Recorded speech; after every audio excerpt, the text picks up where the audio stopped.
Hello people of YouTube, it's Deepak here and welcome to Rogue System. In this video I'm going to demonstrate manoeuvring in the Fire Arc Shuttle. This will ape the content that you'll find in Tutorial 2 in the game itself. So, manoeuvring in the Fire Arc Shuttle. The first thing you're going to have to learn is that in space you're, for the most part, in a zero-G frictionless environment. So, this means that any motion that you impart on the ship, whether it be rotational or translational, will continue indefinitely until you oppose it. Now, we control the Fire Arc Shuttle using the Manoeuvring Thruster System. The Manoeuvring Thruster System has a number of thruster ports arranged around the ship, and these are used, as I said, for rotating and translating. So in rotation we have pitch, roll and yaw, as you'll be used to in an aircraft. And translation, this is something new. Of course, aircraft, unless we're talking about the Harrier, are not capable of translation. And the translational thrusters will allow us to move left and right, up and down, and fore and aft. So, without further ado, let's get started and make our way to the cockpit. This is the same procedure that you'll have seen before. We open up the hatch, make our way into the cockpit, close the hatch and allow the seat to rotate back into its correct position. We sit down, save the seat, turn off the cabin floodlights, turn on instrument backlighting and move the seat into its normal flight position. And lastly, let's turn on the viewport monitoring system so we can see what it is we're doing. And there we go. As you can see, we're quite close to a training platform here. So, I will now demonstrate pitching in the Fire Arc. So, if I pull my stick back, say for a second or two, and then let go, we continue to pitch. And like I said before, we'll do so indefinitely. I don't even have my hand on the stick anymore, and I'm still pitching up. So, I need to counter this motion. I'm going to pitch down, and then let go. A little bit of adjustment required, and then that's us just about zeroed off. And notice that it took about as long to counter the pitch up movement with a pitch down movement as it did to start it in the first place. And this applies for roll as well. If I hold my stick to the right and then let go, we'll continue to rotate to the right. I can counter it by pulling the stick to the left, a little bit of pitch going on there as well. And then same goes for yaw. If I push in my right pedal and let go, we continue to yaw, round and round we go. If I push my left pedal and then let go, we stop. So, let's make this a bit more interesting. And actually what I'm going to do next is something that the game demonstrates to you in Tutorial 2. I'm going to try rotating on all three axes at the same time, and you'll see what that looks like. So, let's pitch up for 3 seconds, let go. I'm now going to roll right for 3 seconds and let go. And now I'm going to yaw right for 3 seconds and let go. So, take a look at that. We're now rotating on all three axes. I've let go of the controls, so we're going to continue to do so indefinitely, and it looks very much like the ship is out of control. So, how do we get ourselves out of this position? Well, the easiest thing is to take an axis at a time and to put the opposite control in at one axis at a time. So we were pitching up for 3 seconds. Let's pitch down for 3 seconds first. Okay, so we're no longer pitching. Let's roll left for 3 seconds. Okay, and now we're no longer rolling. Let's yaw left for 3 seconds. Okay, and I'll zero off my pitch and roll as well. So there you go. You can see it wasn't exact, but doing 3 seconds in the opposite direction, it approximately got us back into a stable position. So that's all three axes demonstrated. What I'll do is I'll repeat that, but this time we'll let the Autopilot sort it out for us. So let's click Autopilot Allow. That enables for use the three Autopilot hold modes, which are roll, yaw, and pitch. So let's do the exact same thing we did previously. Let's pitch up for 3 seconds, roll right for 3 seconds, and yaw right for 3 seconds. Once again, it looks pretty much like we're out of control. We're spinning all over the place. I'm sure if this was the real world, or even if I was just wearing an Oculus Rift, I would feel a bit ill now. So, one at a time, let's enable the axis holds, and you'll see that the autopilot will zero out these rotations for me. So, first I'm going to turn on roll hold. There. You hear the thrusters firing, and then they stop. That means the roll is gone. Let's press yaw hold. Again, thrusters are firing, and then the yaw is gone. And let's press pitch hold. The thrusters fire, and then we're not moving. I know the autopilot will hold us in this position. I can put inputs in again, so I can pitch up, and then let go. And of course the autopilot will zero those rotational movements out. Same goes for rolling and pitching. So we're in a nice stable position now. So the next thing to demonstrate is if I move to the outside view, I'll let you see what it looks like when these thrusters are firing. Actually, before I proceed, I'll turn the autopilot off again so that you don't see it countering my motions.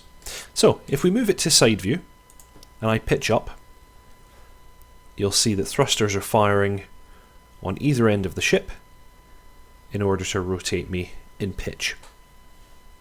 If I now take the rear view and I roll, you'll see that it fires thrusters again on opposite sides in opposite directions in order to roll the ship. And then lastly, if I show the ship from above and I yaw, you can see that it does the same thing in yaw. Now we also have translational thrusters. These allow us to move left and right, up and down, fore and aft. And you can see these acting in the same way. If I press the right translational control, then thrusters on the left hand side of the ship fire together. Same goes if I press left. Thrusters on the right hand side fire together in order to move me left. If I press up, and if I press down, and then if I press fore, or if I press aft. So in this way we're able to maneuver the ship in all axes, both in attitude and in translation. Now it's quite difficult to properly demonstrate these translational movements without a nice, easy point of reference. So I'm going to give us one. The simplest one would be the station over there at 2.3 kilometers. So that I can more accurately maneuver towards the station, I'm going to lock it up using our sensors, using our laser array. If I change my scale just now, I can see it showing up here. If I click on it and I say try lock, it should lock up. There we go. We have locking indication and we have a closure rate shown. Now that I have a closure rate, I can more accurately maneuver towards the station. So first thing I'm going to do is turn on the autopilot again so that we remain stable. I'm going to point myself towards the station, and I'm going to fire my translational thrusters 4 in order to bring myself towards the station. And you can see that my negative closure rate eventually turns into a positive one, a nice green one. Now we're quite far away, so I'm going to bring my closure rate up to about 20 meters per second, let's say. Okay, that looks about right. And it even tells us kind of time to target. So I'm going to let this come down. As we get closer, I will of course reduce my closure rate so that we're not in danger of overshooting. 600 meters. I'll now apply some more aft translational thruster. Get that speed down to about 5 meters per second.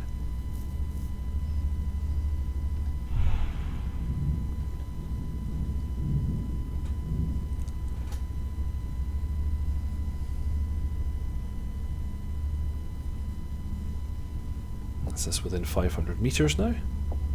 We start to hear the pinger. Going to bring my speed down even further. down at about 2 or 3 meters per second. I'm going to use the translational thrusters to just adjust our vector towards the station. And my target will be to bring us to a nice halt 300 meters out.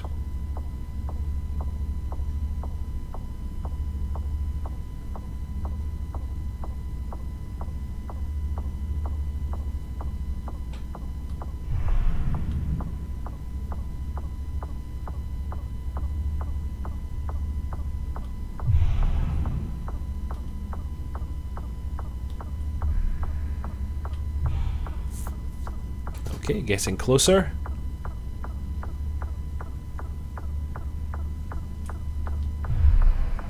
Bring that speed down just a little bit more.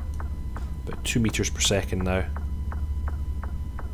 And that's us at 300 meters. So let's try and zero this off as best we can. Now we're currently in hot plasma mode, which means that the thrusters are not providing very fine control. They're a little bit coarse, so it can be a bit difficult. But anyway, we're going to leave it in this mode for now just to demonstrate translation.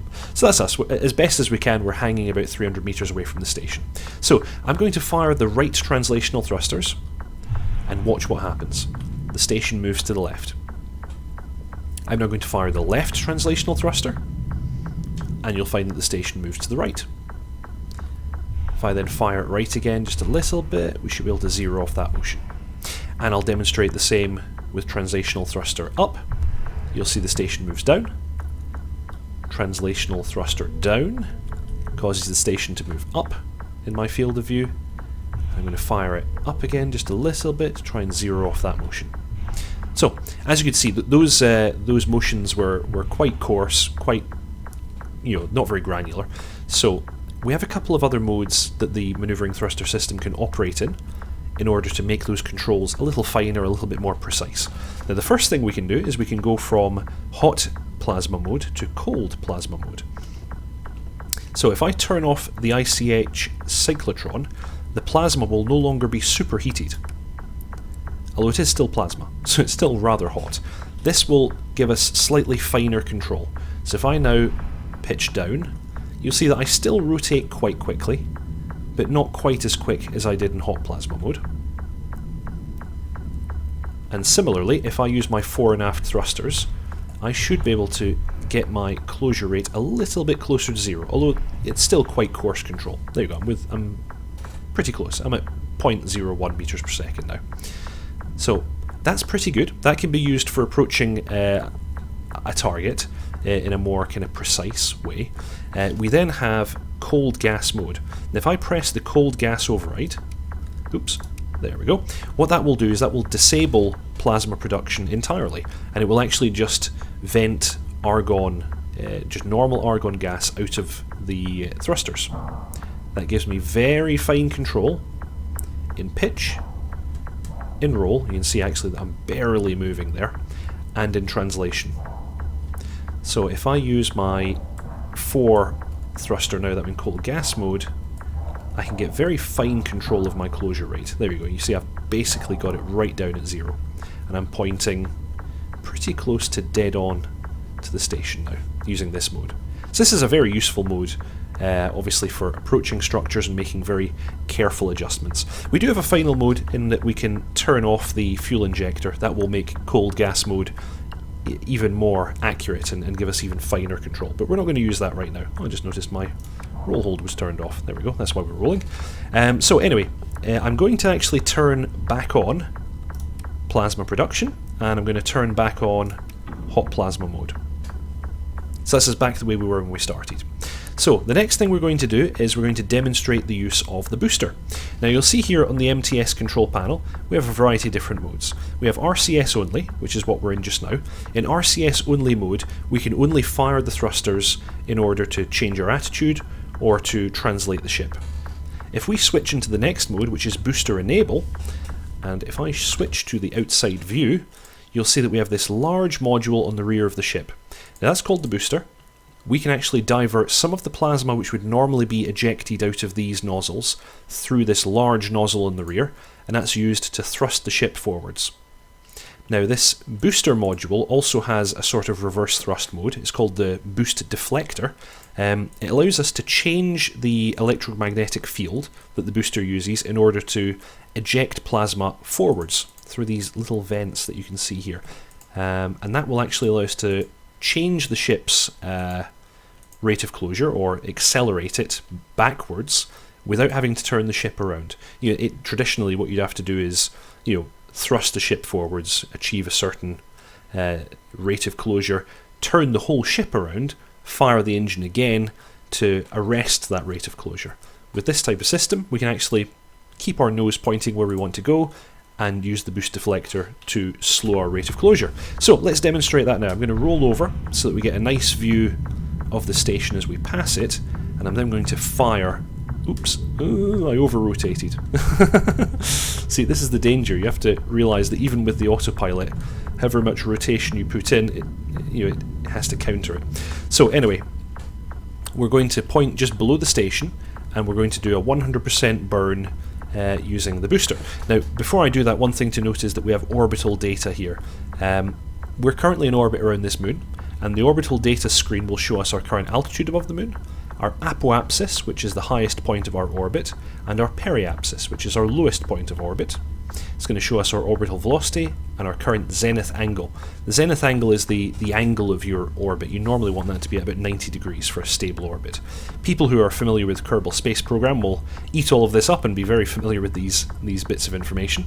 So as I burn my MTS booster, I need to be aware of these numbers. They will change, and I need to be careful that I don't exit orbit or collide with the moon. So anyway, I'm going to move my booster throttle to 100%, burn for a few seconds, and then release.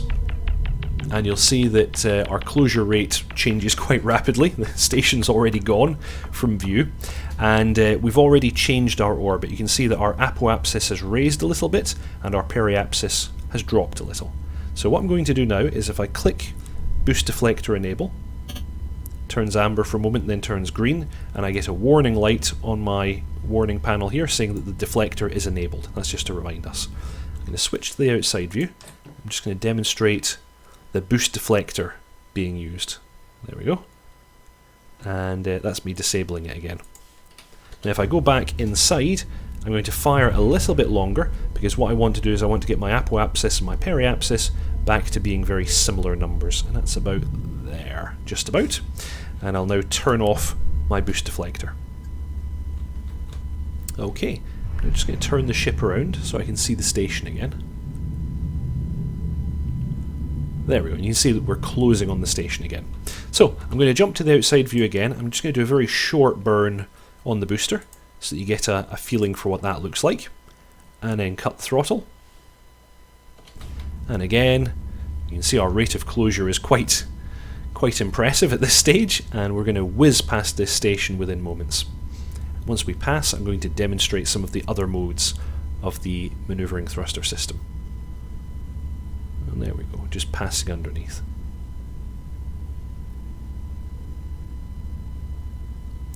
So, with that done, I will demonstrate the final two modes of the MTS. We also have the emergency booster power mode. Now this allows us to deflect even more plasma than normal to the booster. So in this mode we actually don't get nearly as much rotational ability, so that the MTS is not putting very much plasma through the normal maneuvering thrusters, but it's putting a lot of power through the boost nozzle. Now you've got to be careful with this because it does consume a lot more fuel and it will overheat the nozzle quite quickly. So I'm just turning that off now, and you'll see that even after a short burn with emergency mode on, our apoapsis has changed significantly. Now the final mode that we have is combat mode. Now in combat mode we divert more of the plasma to the maneuvering thrusters than we do in normal boost enabled mode, but we still retain the ability to put some plasma through the boost nozzle. So you'll see that I've got really very good, almost as good as normal RCS or boost mode maneuverability, but I can still use the boost nozzle as well in a lower power mode. And that is the fourth and final mode that the booster is able to operate in, and with that, that's the end of the manoeuvring tutorial. Well, I hope that you all enjoyed that, and I will see you next time.